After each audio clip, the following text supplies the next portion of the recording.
শেখ হাসিনাকে ফেরতের বিষয়টি বিবেচনা করছে ভারত। জানাবো ইসলামী ব্যাংক কেন খেয়ে দিচ্ছে বিএনপি, যা বললেন পিনাকি ভট্টাচার্য। এবং সর্বশেষে জানাবো বটবাহিনী কি যে শুরু করেছে আমাকে নিয়ে, বলছেন শিক্ষামন্ত্রী। দর্শক শুনছিলেন সংবাদ শিরোনাম, এবার জানিয়ে দিব বিস্তারিত সংবাদ। তবে তার আগে অনুরোধ থাকবে ভিডিওটিতে একটি লাইক দিন এবং ভিডিও সম্পর্কে আপনাদের গুরুত্বপূর্ণ মতামত কমেন্ট করে জানিয়ে দিন। শেখ হাসিনাকে ফেরতের বিষয়টি বিবেচনা করছে ভারত। জুলাইয়ের গণ আন্দোলনের মুখে ক্ষমতা হারানো সাবেক প্রধানমন্ত্রী শেখ হাসিনাকে ফেরত পাঠানোর বিষয়ে বাংলাদেশের পক্ষ থেকে করা আনুষ্ঠানিক আবেদনটি ভারত সরকার পর্যালোচনা করছে। আয়োজিত এক সংবাদ ব্রিফিংয়ে ভারতের পররাষ্ট্র মন্ত্রণালয় এ তথ্য জানিয়েছে। মন্ত্রণালয়ের মুখপাত্র রণধীর জয়সওয়াল বলেন, বিষয়টি বর্তমানে ভারতের প্রচলিত আইন ও বিচারিক প্রক্রিয়ার আলোকে পরীক্ষা নিরীক্ষা করা হচ্ছে। প্রত্যর্পণের অনুরোধটি আমাদের অভ্যন্তরীণ আইনি প্রক্রিয়ার অংশ হিসেবে বিবেচনা করা হচ্ছে। উল্লেখ করে তিনি আরও বলেন, আমরা সব পক্ষের সঙ্গে গঠনমূলকভাবে এই বিষয়ে আলোচনা চালিয়ে যাব এবং পরিস্থিতির ওপর ঘনিষ্ঠ নজর রাখছি। ভারত জানায় 2025 সালে তারা প্রথমবারের মতো এ ধরনের আবেদন গ্রহণের বিষয়টি স্বীকার করেছে। এরপর থেকে এটি ধাপে ধাপে দেশের আইনগত বিচারিক প্রক্রিয়ার মধ্যে পর্যালোচনা হচ্ছে। 2024 সালের আগস্টে রাজনৈতিক পট পরিবর্তনের পর শেখ হাসিনা ভারতে অবস্থান করছেন। পরিস্থিতিটি দ্বিপাক্ষিক সম্পর্কে স্পর্শকাতর হলেও দিল্লি স্বাভাবিক কূটনৈতিক সম্পর্ক বজায় রাখার দিকেই অগ্রসর হওয়ার ইঙ্গিত দিয়েছে। রণধীর জয়সওয়াল জানান, ভারতের পররাষ্ট্রমন্ত্রী নতুন সরকারকে সঙ্গে নিয়ে দ্বিপাক্ষিক সম্পর্ক আরও জোরদার করার আগ্রহ পুনর্ব্যক্ত করেছেন। বিশেষ করে বাণিজ্য, জ্বালানি ও আঞ্চলিক নিরাপত্তা খাতে সহযোগিতা বাড়াতে উভয় দেশই আনুষ্ঠানিক প্ল্যাটফর্ম ব্যবহার করে কাজ এগিয়ে নেওয়ার বিষয়ে সম্মত হয়েছে। ইসলামী ব্যাংক কেন খেয়ে দিচ্ছে বিএনপি, যা বললেন পিনাকি ভট্টাচার্য। বাংলাদেশের ব্যাংকিং খাতে একসময়ের স্তম্ভ ইসলামী ব্যাংক বাংলাদেশ লিমিটেড কেন আজ পুনরায় চিহ্নিত লুটেরাদের হাতে তুলে দেওয়া হচ্ছে এবং এর পেছনে রাজনৈতিক ও ব্যবসায়িক কোনো শক্তি কাজ করছে তা নিয়ে সম্প্রতি ইউটিউব ভিত্তিতে বিস্তারিত আলোচনা করেছেন প্রবাসী লেখক ও আলোচিত অনলাইন অ্যাক্টিভিস্ট পিনাকি ভট্টাচার্য। ইসলামী ব্যাংক কেন খেয়ে দিচ্ছে বিএনপি শীর্ষক এই আলোচনায় তিনি ব্যাংকটির পুনরায় দখল প্রক্রিয়া, লুটপাটের ধরন এবং বর্তমান সংকটের নেপথ্য কাহিনী তুলে ধরেছেন। পিনাকি ভট্টাচার্য তার আলোচনা উল্লেখ করেন যে ইসলামী ব্যাংক একসময় শুধু বাংলাদেশের নয়, বরং দক্ষিণ এশিয়ার অন্যতম শক্তিশালী ও সফল ব্যাংক হিসেবে স্বীকৃতি ছিল। আন্তর্জাতিক মানদণ্ডে ব্যাংকটি বারবার পুরস্কৃত হয়েছে। আইডিবি, কুয়েত ফাইন্যান্স হাউস এবং দুবাই ইসলামী ব্যাংকের মতো বিদেশি বিনিয়োগকারীরা এই ব্যাংকের অংশীদার ছিল। গ্লোবাল ফিনান্স এবং দ্য ইকোনমিস্টের মতে আন্তর্জাতিক সাময়িকীগুলোতে ইসলামী ব্যাংকের পারফরম্যান্স এবং ব্যালেন্স শিটের ভূয়সী প্রশংসা করা হয়েছিল। ব্যাংকটি ছিল বাংলাদেশের রেমিটেন্স অবতরণের প্রধান মাধ্যম এবং দেশের শক্তিশালী অর্থনীতি এর নির্ভরযোগ্য ভিত্তি। ভিডিওটিতে পিনাকি ভট্টাচার্য বলেন, হাসিনার আমলে ইসলামী ব্যাংকের এই পতন কোনো স্বাভাবিক অর্থনৈতিক ঘটনা নয়, বরং এটি ছিল একটি সুপরিকল্পিত রাজনৈতিক ও ব্যবসায়িক চক্রান্ত। তিনি একে odd job for a spy agency হিসেবে অভিহিত করেন। 2017 সালের 5 জানুয়ারি ঢাকার একটি হোটেলে তৎকালীন ব্যাংকের শীর্ষ কর্মকর্তাদের এক প্রকার জিম্মি করে পদত্যাগ করতে বাধ্য করা হয়েছিল বলে তিনি উল্লেখ করেন। এই দখলদারিত্বের মাধ্যমে ব্যাংকটির নিয়ন্ত্রণ তুলে দেওয়া হয় দুর্দর্শ লুটেরা ও আওয়ামী দুঃশাসনের অর্থ সরবরাহকারী এস আলম গ্রুপের হাতে। ব্যাংকটিকে দখলের পেছনে একটি শক্তিশালী ন্যারেটিভ বা বয়ান তৈরি করা হয়েছিল। পিনাকি জানান, ব্যাংকটির বিরুদ্ধে রাজনৈতিক উদ্দেশ্য প্রণোদিতভাবে জঙ্গি অর্থায়ন বা টেরোরিস্ট ফিন্যান্সিং এর অভিযোগ তোলা হয়েছিল। ইসলামী ব্যাংক ধ্বংসের প্রক্রিয়ায় ব্যবচ্ছেদ করতে গিয়ে দেশের সমালোচিত অর্থনীতিবিদ ডক্টর আবুল বারাকাতের একটি পুরনো গবেষণাপত্র এবং তার তাত্ত্বিক অবস্থানের কঠোর সমালোচনা করেছেন। পিনাকি বলেন, ইসলামী ব্যাংককে আদর্শিকভাবে কোণঠাসা করার পেছনে ডক্টর বারাকাতের রাজনৈতিক অর্থনীতির তত্ত্ব একটি বড় ঢাল হিসেবে কাজ করেছে। পিনাকি উল্লেখ করেন যে ডক্টর আবুল বারাকাত দীর্ঘ সময় ধরে একটি বিশেষ তত্ত্ব প্রচার করে আসছিল, যা তার the economics of fundamentalism and the growth of political Islam in Bangladesh শীর্ষক গবেষণায় উঠে এসেছে। এই তত্ত্বে বারাকাত দাবি করেছেন যে বাংলাদেশের ইসলামী ব্যাংক সহ বিভিন্ন ইসলামী প্রতিষ্ঠানগুলো একটি বিকল্প অর্থনীতি তৈরি করছে, যা শেষ পর্যন্ত মৌলবাদ ও জঙ্গিবাদকে অর্থায়ন করছে। ডক্টর বারাকাতের এই গবেষণাপত্রটি তৎকালীন আওয়ামী লীগ সরকারের জন্য ইসলামী ব্যাংক দখলের একটি ইন্টেলেকচুয়াল জাস্টিফিকেশন বা বুদ্ধিবৃত্তিক অজুহাত হিসেবে কাজ করেছে। পিনাকি বলেন, যখন কোনো প্রতিষ্ঠানকে রাষ্ট্রীয় শক্তিতে দখল করতে হয় তখন তার আগে একটি ন্যারেটিভ বা বয়ান তৈরি করতে হয়। যে প্রতিষ্ঠানটি দেশের জন্য ক্ষতিকর, ডক্টর বারাকাত তার লেখনীর মাধ্যমে সেই বয়ানটি তৈরি করে দিয়েছিলেন। প্রবাসী এই লেখক জানান, পশ্চিমা বিশ্ব এবং আন্তর্জাতিক সংস্থাগুলোর কাছে ব্যাংকটির ভাবমূর্তি ক্ষুণ্ণ করতে এই অভিযোগকে অস্ত্র হিসেবে ব্যবহার করা হয়, অথচ এর বিপরীতে কোনো নির্ভরযোগ্য তথ্য বা প্রমাণ কখনোই সামনে আনা হয়নি। HSBC এবং অন্যান্য আন্তর্জাতিক আর্থিক সংস্থার সাব কমিটি রিপোর্টেও এই অভিযোগের কোনো সারবত্তা পাওয়া যায়নি। মূল লক্ষ্য ছিল ব্যাংকটিকে একটি নির্দিষ্ট গোষ্ঠীর হাতে তুলে দেওয়া এবং আদর্শিক শত্রু মনে করে একে ধ্বংস করা।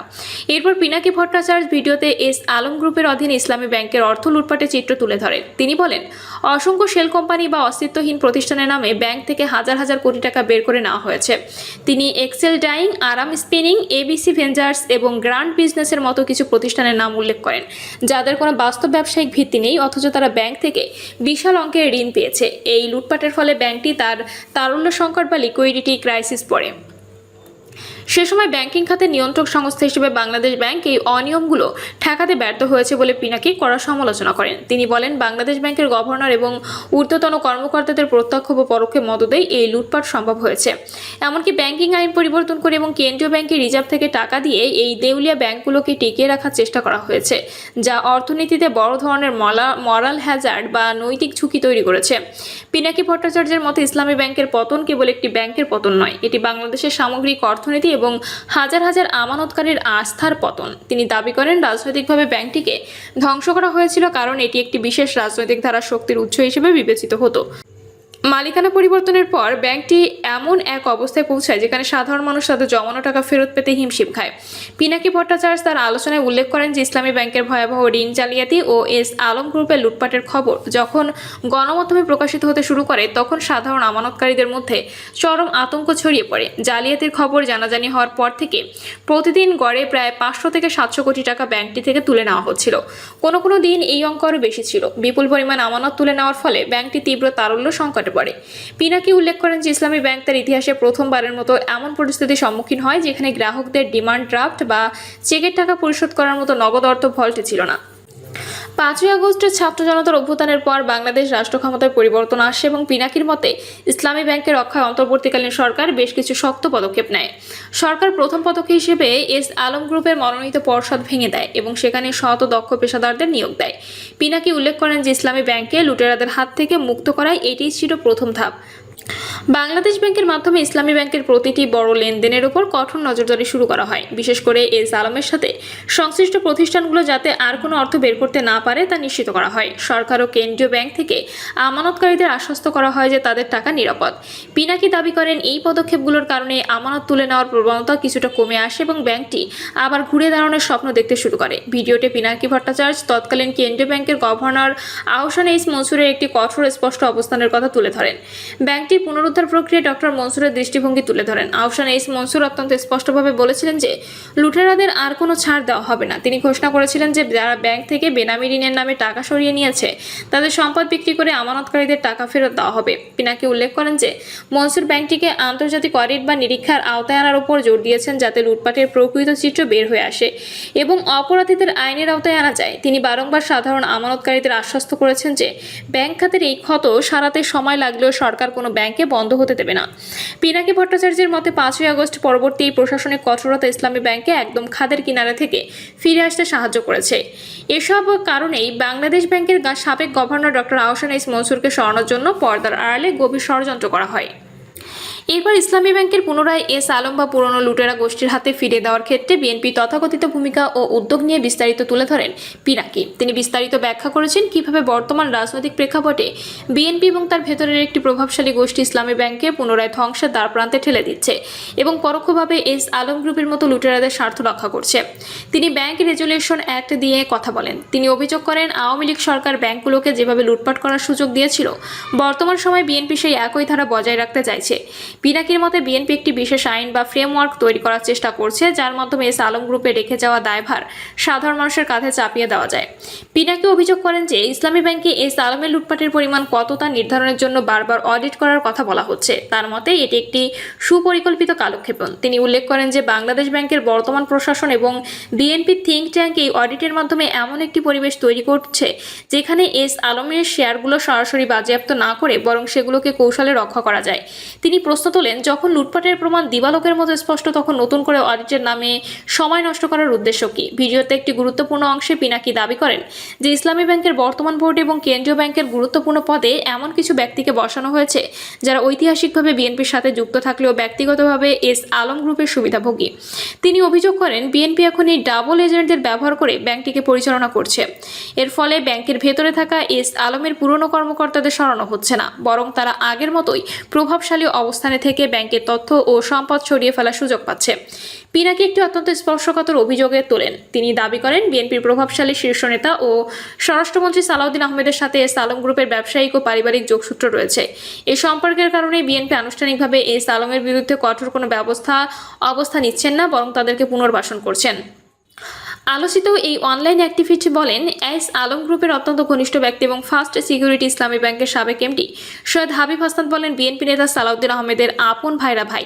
2015 সালের 10 মার্চ রাজধানীর উত্তরা থেকে এস আলমের ব্যাংকার এই হাসনাতের বাসা থেকেই সালাউদ্দিন আহমেদকে তুলে নেওয়া হয়েছিল বলে জানান পিনাকি। গণঅভ্যুত্থানের পর যখন দেশে তিনি ফিরে আসলেন, এই এস আলমের গাড়িতে করে সংবর্ধনা নিয়েছেন। পরে তিনি অবশ্য দাবি করেছিলেন যে তিনি জানেন না। পরে হাবিব হাসনাত হয়ে গেলেন বিএনপি নেতা।